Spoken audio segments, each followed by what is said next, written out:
C'est quand il y a eu ce qu'on appelait la débarque en 40. Oui, là c'était pas En pareil. 40, eh ben, les Boches passaient. Ils sauvaient de Dole. Ils passaient, oui, mais au moins en 40, ils passaient, là, ils descendaient.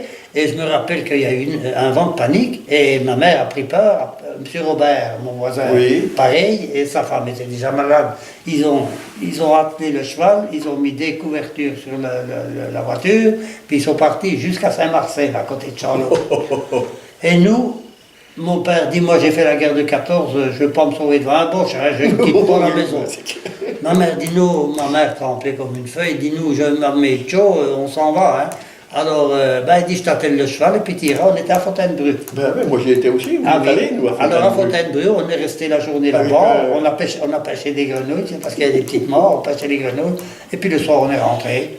Ben, le jour où ils sont passés, là, des Boches, oui. Quand les Boches sont passés, moi je pétrissais du pain chez la grand-mère. Ah ben en effet. Alors, ils sont passés, puis ils se sont arrêtés, puis il y en a un qui avait lancé, je me rappelle, un sac de bonbons dans une bassine qui était à la porte. Pourquoi elle était à la porte, j'en sais rien, mais enfin, il l'a acheté, il s'est tombé dans la bassine. Ça a fait du bruit, on ne savait plus où se mettre, hein.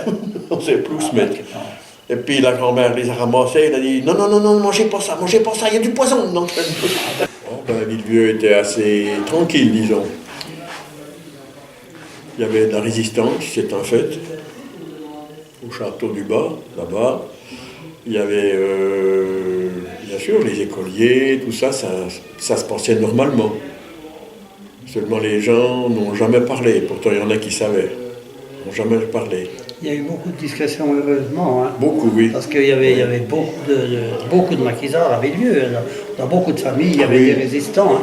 Au niveau des jeunes, parce qu'on en a quand même eu 6 qui ont été tués à Boissiat. Et j'ai souvenir aussi, et puis toi tu dois le rappeler encore mieux que moi, de ce nommé Ribière qui a été tué là, c'est en 44. Hein. 44.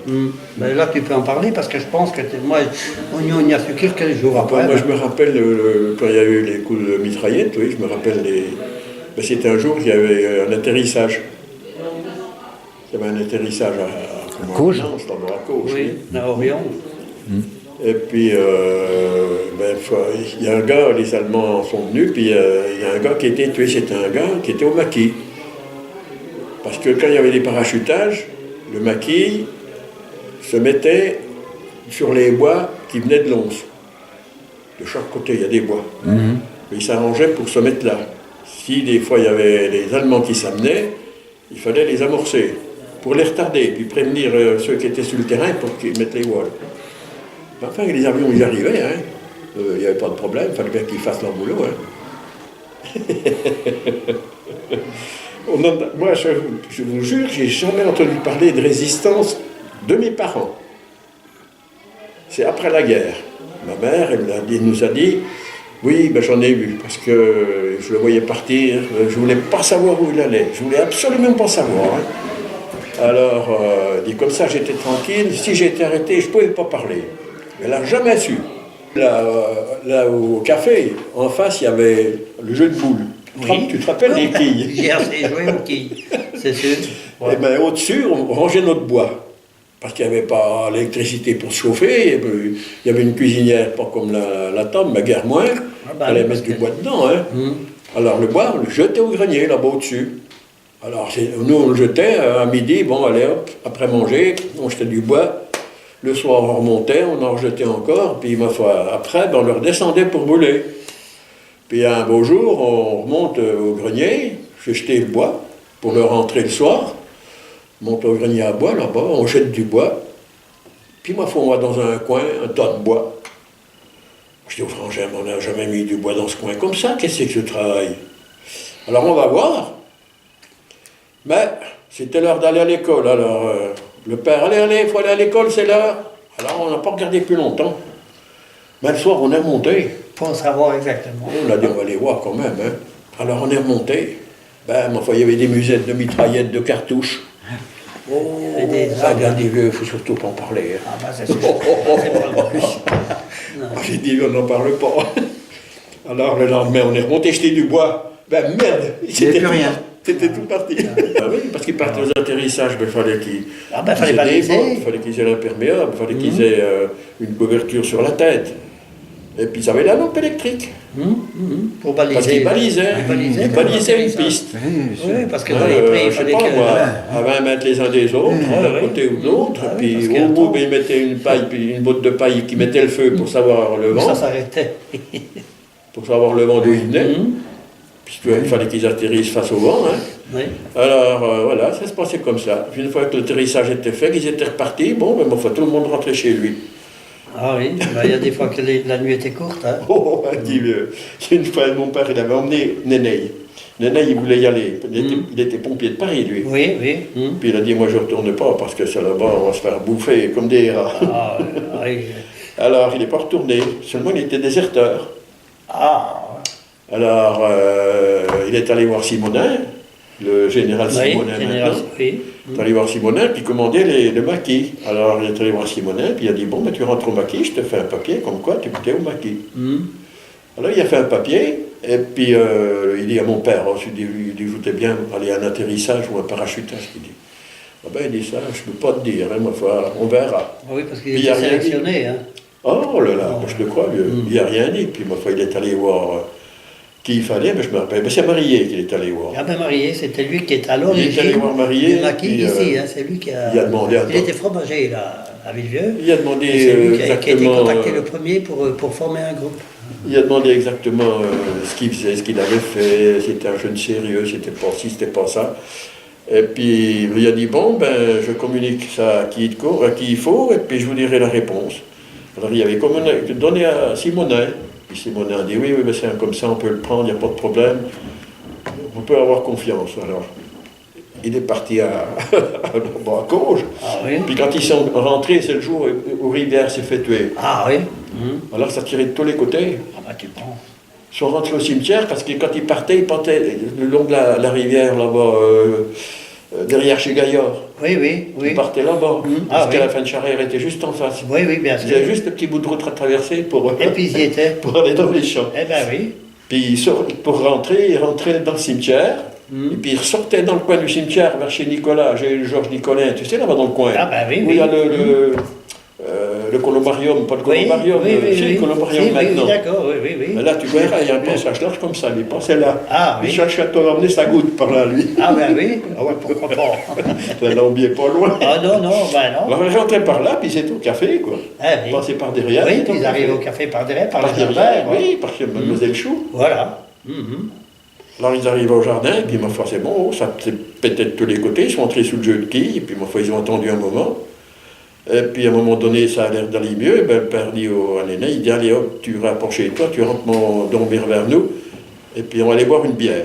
Alors ils sont allés boire une bière à la cave, sans allumer bien sûr. Oh, ben, et puis Néné, il a dit, j'ai jamais vu une bière aussi bonne. Je me suis toujours demandé comment il faisait.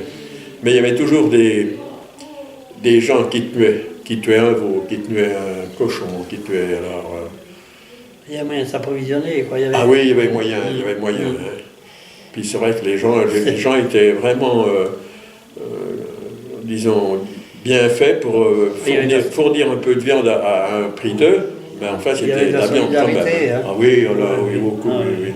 Pardon, je dis il y avait de la solidarité. Ah oui. Et puis c'est ce qu'on appelait l'abattage clombestin. Oui, l'abattage clandestin, je me rappelle. Et alors ça se passait comment?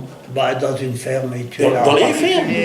Ils tuaient, je me rappelle chez Léon Boissard, on pense à oui, mais c'était comme Maxime Médigue qui venait les tuer. D'ailleurs, ils avaient fini en prison. Oui, il y avait Charles Chalumeau aussi, qui venait tuer les moutons chez nous. Ah oui. Tout à fait. Il était avec Damas aussi, Léon, et puis l'Olympe Damas. Ils étaient partis à Crotenay, ils les avaient embarqués dans un camp, enfin c'est pas un camp de concentration, mais c'était un camp un peu comme ça, pour la seule et bonne raison qu'ils avaient naturellement ce qu'on appelait le marché noir. Ils avaient été dénoncés, alors là, ils ont été obligés d'aller faire un stage à Crotenay. En camp. Moi je me rappelle qu'entre midi et 2 heures, j'allais chercher du beurre, où il y a les virelons là. Du côté de Frangy, par là, non? Non, pas si loin quand même, non. Comment c'est donc? Il y avait la femme à Mazué qui était là-bas.